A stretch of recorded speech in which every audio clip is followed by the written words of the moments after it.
आज का टॉपिक है दोस्तों, वीडियो को इंपोर्ट कैसे करना है। ठीक है, और अपने टाइमलाइन पे लाके उसको एडजस्ट कैसे करेंगे वीडियो को। ठीक है, कुछ चीज़ें और समझ लेते हैं कि जब फाइल आप इंपोर्ट करते हैं, है ना, ओपन करना और इंपोर्ट करना ये दो चीज़ें जो हैं उसमें फ़र्क है। ठीक है, ओपन करना जो है वो आप प्रीमियर में जाके और प्रीमियर की फ़ाइल को ओपन करते हैं। ठीक है, चाहे आपने सीक्वेंस ओपन करके रखा हो या नहीं। ठीक है, दोनों चीज़ों में सेम सिचुएशन पे होता है ये चीज़ें। ठीक है, तो आप जब इंपोर्ट कर रहे हैं तो आपके पास और भी ऑप्शन होते हैं। ओपन में आपको एक ही ऑप्शन मिलता है कि आप प्रीमियर की फ़ाइल को ओपन कर सकते हैं।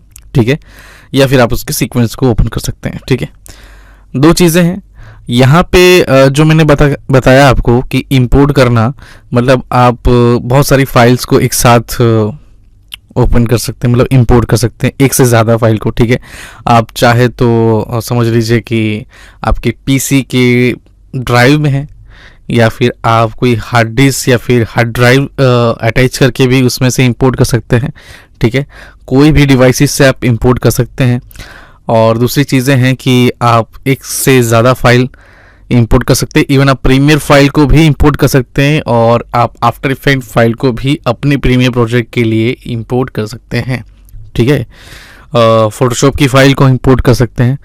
तो काफ़ी सारे ऑप्शंस हैं आपके पास। जेपीजी फाइल्स, पीएनजी हो गई, बहुत सारे मॉड्यूल्स को ये सपोर्ट करता है। आई थिंक मैंने लास्ट लेक्चर में बताया था कि किस तरह से, कुछ एक दो लेक्चर से पहले मैंने आपको शायद बता दिया होगा कि इंपोर्ट करने के टाइम आपको क्या क्या चीज़ें, मतलब कौन सी फाइल्स सपोर्ट करता है और कौन सी फाइल को आप इंपोर्ट कर सकते हैं। ठीक है, तो ये सारे जो ऑप्शन हैं ये इंपोर्टिंग के लिए हैं, मैंने आपको बताया हुआ है। ठीक है, और दूसरी चीज़ें हैं कि प्रीमियर प्रो जो है वो इंपोर्ट मैनी वीडियोस को कर सकता है, ऑडियोज़ को कर सकता है, और भी बहुत सारे फॉर्मेट्स को कर सकता है। ठीक है, समझ लीजिए कि एक और भी फाइल होती है, पीएनजी होता है, एक एनपीजी होता है। ऐसे बहुत सारे फाइल्स होते हैं जिसको आप प्रीमियर पे इंपोर्ट कर सकते हैं। ठीक है, अभी दूसरी चीज़ ये है कि इंपोर्ट करने के बाद वीडियो को एडजस्ट कैसे करना है। टाइमलाइन पे तो ले आते हैं, कभी कभार क्या होता है दोस्तों कि यहाँ पे प्रीमियर ओपन कर लेता हूँ मैं।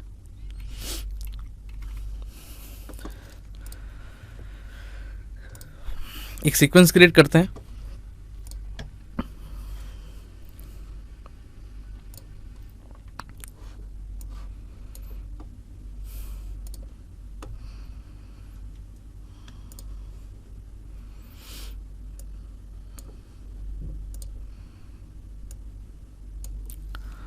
कस्टम लेंगे। ठीक है, 9020 1080। ठीक है, स्टैंडर्ड जो है वो स्क्वायर पिक्सल रखेंगे अपने यहाँ पे। रेशियो जो है वो वही रखना है। 25 FPS ठीक रहेगा, यहाँ पे चलेगा। ओके, और ओके करते हैं। अभी ये जो मैंने सीक्वेंस क्रिएट किया है इसके हिसाब से वीडियो ज़रूरी नहीं है कि मेरे पास जितनी भी इंपोर्ट करी हुई है वो वीडियो उसमें एडजस्ट हो जाएगी, उसकी साइज़ की होगी। ओके, जैसे कि अगर मैं इसकी बात करूं तो यहाँ पे कुछ ऑप्शंस भी रहते हैं, जैसे कि डिटेल्स वगैरह भी आप देख सकते हैं ना, मैंने आपको पहले भी बताया हुआ है। दोस्तों मैं यहाँ पे प्रोजेक्ट नहीं बना रहा, मैं आपको बता रहा हूँ, इसलिए यहाँ पे बीन वगैरह मैं नहीं एडजस्ट कर रहा। लेकिन अगर आप कोई सीक्वेंस सीरियसली कोई प्रोजेक्ट पे काम कर रहे हैं तो ज़रूर थोड़ा सा प्रोजेक्ट विंडो को किस तरह से मैनेज करना है वो मैंने बताया था, वैसे ही काम करें तो आपके लिए ज़्यादा इजी रहेगा। क्योंकि शुरू में एक दो क्लिप पे काम करने से ज़्यादा दिक्कतें नहीं आती, लेकिन जैसे ही आप कोई प्रोजेक्ट को बड़ा करते हैं या फिर उस प्रोजेक्ट में जैसे जैसे काम करते जाएंगे, फाइल इंपोर्ट होती जाएगी, तो थोड़ा सा यहाँ पे मैशअप हो जाएगा सारी चीज़ें कि भाई कहाँ पे क्या चीज़ है, अब ढूंढने में भी दिक्कतें आएगी। तो उससे बेटर है कि आप बिन वगैरह बना लें, है ना, वीडियो के लिए अलग बना लें, ऑडियो के लिए अलग बना लें, या फिर अदर ग्राफिक्स के लिए अलग बना लें, तो बहुत इजी हो जाएगा। सारे जो पार्ट्स वगैरह जो हैं आपके वो आप उसको ढूंढ सकते हैं।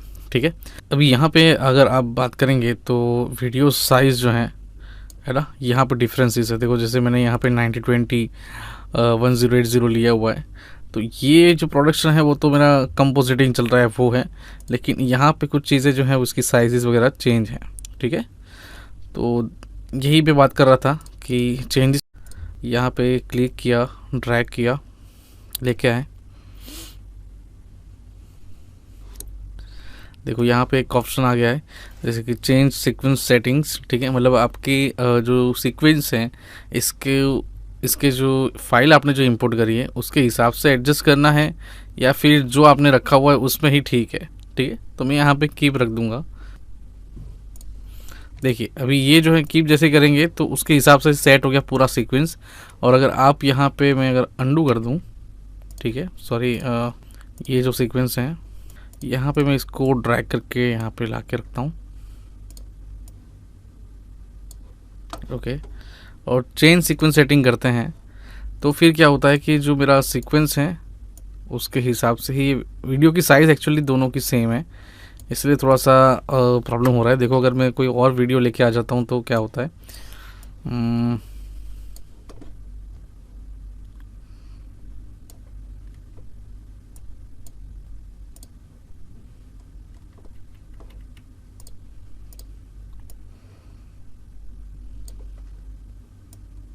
एक और वीडियो लेके आ जाते हैं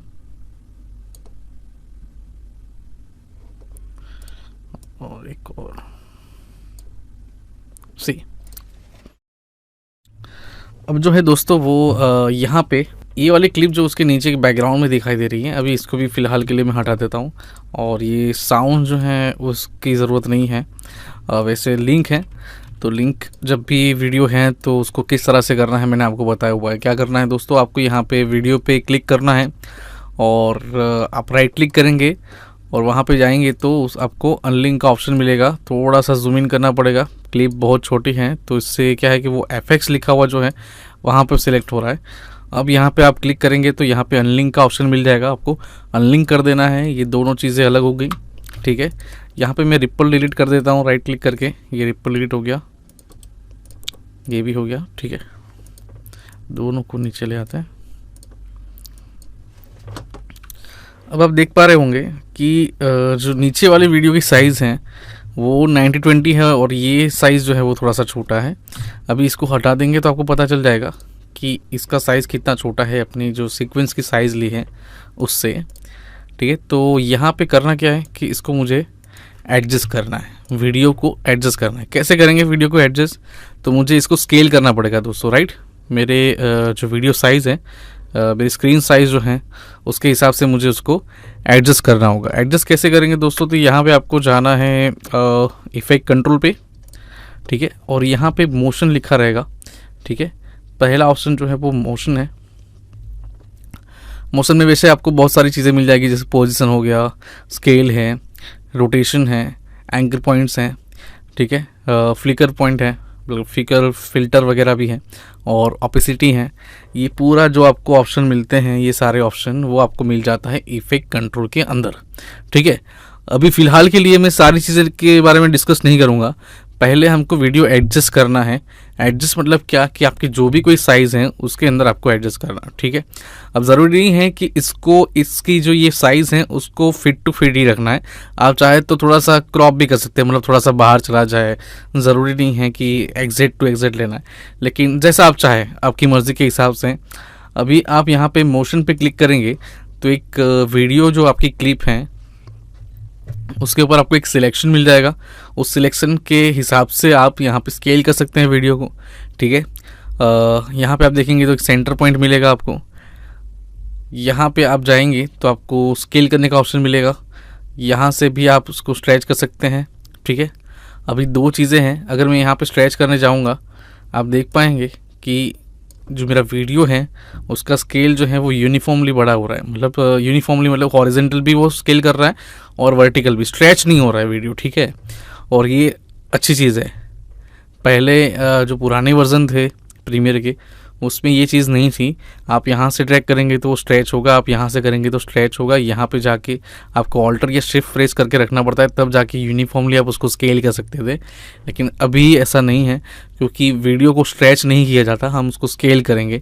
और हमेशा स्केल जो है वो आपको यूनिफॉर्मली ही करना है।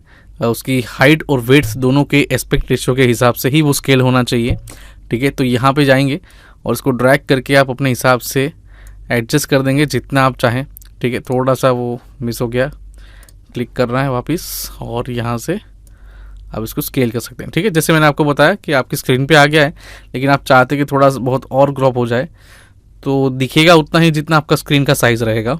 ठीक है, तो ये 9020x1080 मैंने जो साइज़ लिया है उसके हिसाब से आपको ये दिखाई दे रहा है। ठीक है, तो ये स्केल करने का ऑप्शन है। अभी इसमें जो आपका यूनिफॉर्म स्केल है वो आप हटा भी सकते हैं, जैसे कि अगर आप ग्राफिक्स वगैरह कुछ इंपोर्ट कर रहे हैं, ऐसी चीज़ें। मैं अंडू कर रहा हूँ, Ctrl+Z। ठीक है, यहाँ पे आप देखेंगे तो स्केल यहाँ पे भी है। आप जैसे ही अगर यहाँ पे क्लिक कर रहे हैं तो यहाँ पे कंट्रोल मिल रहा है, और जैसे ही आप इसको ड्रैग करेंगे तो देखिए आप वो स्केल का जो फिगर है वो चेंज हो रहा है। ठीक है, उसका मतलब ये हुआ कि आप अगर यहाँ से नहीं करना चाहते तो आप यहाँ पे जाके भी कर सकते हैं। अब इसको यूज़ कैसे करना है, तो स्केल पे यहाँ पे लिखा हुआ है, ये फिगर दिया हुआ है, आपको कर्सर को वहाँ पे लेके जाना है, देन क्लिक करना है। क्लिक करने के बाद दोस्तों देखिएगा लेफ़्ट तरफ की तरफ आप माउस को ड्रैग करेंगे तो माइनस होगा। ठीक है, ऐसे, और राइट की तरफ ड्रैग करेंगे क्लिक करने के बाद, क्लिक को होल्ड करके रखना है दोस्तों, ध्यान रखिएगा। जैसे राइट की तरफ आप ड्रैग करेंगे तो ये प्लस होगा, मतलब स्केल उसका जो साइज़ है वो बड़ा होगा, और लेफ़्ट तरफ लेके जाएंगे तो वो माइनस होगा, मतलब छोटा होगा। ठीक है, तो इस हिसाब से आप उसकी स्केल को सेट कर सकते हैं। अभी मैंने जैसे बताया कि आप यहाँ से ड्रैग करें, यहाँ से करें, स्केल जो है उसका वो यूनिफॉर्मली ही हो रहा है, मतलब यूनिफॉर्म स्केल कर रहा है वो। ठीक है, क्यों ऐसा कर रहा है उसका रीज़न है, अगर आप चाहते हैं कि मुझे इस तरह से नहीं करना है, मुझे स्ट्रेच करना है, ठीक है, आपका रिक्वायरमेंट ऐसा है कि स्ट्रेच करना ही है, तो जाके आप यहाँ पे यूनिफॉर्म स्केल पे जो टिक मार्क लगा हुआ है उसको हटा दीजिए। ये मार्किंग आप जैसे ही हटा देंगे तो फिर आप यहाँ से इसको स्ट्रेच कर सकते हैं ऐसे से। ठीक है, आप ऐसे भी स्ट्रेच कर सकते हैं। ओके, आप रोटेट भी कर सकते हैं, रोटेट का ऑप्शन भी दिया हुआ है, लेकिन अभी फ़िलहाल के लिए मैं आपको नहीं बताऊँगा उसके बारे में। सेट करने के लिए आपको स्केल की ज़रूरत पड़ती है। ठीक है, ये मैंने स्केल किया और मेरा वीडियो हो गया सेट। ठीक है, यहाँ से ऐसे। ठीक है, आप स्केल जब भी करते हैं दोस्तों तो क्या होता है कि एक मिनट, ये थोड़ा सा रोटेट हो चुका है, मैं इसको यहाँ पे 0 कर देता हूँ। ठीक है, स्केल जब भी कोई चीज़ हो रही है ना दोस्तों तो वो उसके सेंटर पाइवट पॉइंट से स्केल हो रहा है ना। अगर मैं इसको ड्रैग कर रहा हूँ ना तो देखो वो उसकी सेंटर में से इसको स्केल कर रहा है। ठीक है, क्योंकि उसका सेंटर पॉइंट जो पाइवट पॉइंट है वो यहाँ पे रखा हुआ है। अगर मैं आप इसको यहाँ पे चेंज भी कर सकते हैं। ठीक है, जैसे कि यहाँ से इसको ड्रैग किया, थोड़ा सा सिलेक्शन में थोड़ा सा दिक्कत रहेगा, लेकिन आप ध्यान से करेंगे तो हो जाएगा। अगर मैं यहाँ से कर रहा हूँ और इसको यहाँ पे रख दूँ, अगर अब मैं स्केल करूँगा तो ये एक तरफ से स्केल करेगा। उसका मतलब ये है कि मैं अगर अब यहाँ पे जाके यहाँ से ऐसे रख दूँ उसके कोने में एक साइड, और फिर जाके ड्रैग कर दूँ तो ये ऐसे स्केल करने लगेगा। ठीक है दोस्तों, तो ये है वीडियो एडजस्ट कैसे करना है आपको। इसके बाद दोस्तों मैंने आपको अब तक जो चीज़ें बताई हुई हैं वो इंपोर्टिंग के बारे में मैंने अभी तक बताया आपको, और वीडियो को एडजस्ट करने के बारे में बताया। इफ़ेक्ट कंट्रोल जो